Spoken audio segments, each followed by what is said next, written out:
300, but at 400. And then there's survivors' accounts. Survivors and rescuers recounted harrowing experiences from the disaster. And I was speaking to, this is what I was looking for, the stories that came out then. Retired Kenyan Navy officer Michael Sinde, who participated in the rescue operations, described the scene as chaotic, with bodies strewn across the water in a desperate search for survivors. One survivor, Ramadan Juma Mwadzengo, suffered a facial injury during the incident. He's been pursuing compensation for decades, but his efforts have been hampered, and those are things that we should hopefully be able to follow up on. Again, I spoke a little bit to some of the aftermath and compensation challenges that in the wake, the Kenyan government pledged compensation to the victims, but as of recent reports, only a portion of the affected families have received this.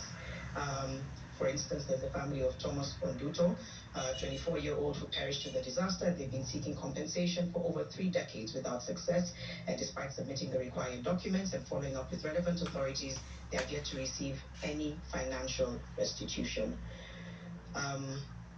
So lest we forget, we're just painting this picture of the issues that still persist when it comes to the ferries, but rooting it in this. It was actually described as possibly one of the worst, if not the worst, maritime tragedy, right? And I think that's why it was a global story. It was covered globally.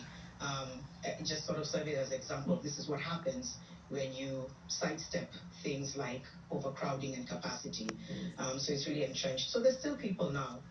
You can imagine the psychosocial support required for those who survived it. You can imagine the pursuit of justice for those who lost a loved one, and for those even in the search and rescue and everything that they had to keep in mind. Right. 30 years on, Kenya is now commissioning the construction of 2 new ferries from Ozata Shipyard in Turkey. That's from the Kenya Ferry Services. Each ferry will be 85 meters long, capable of carrying up to 60 vehicles with the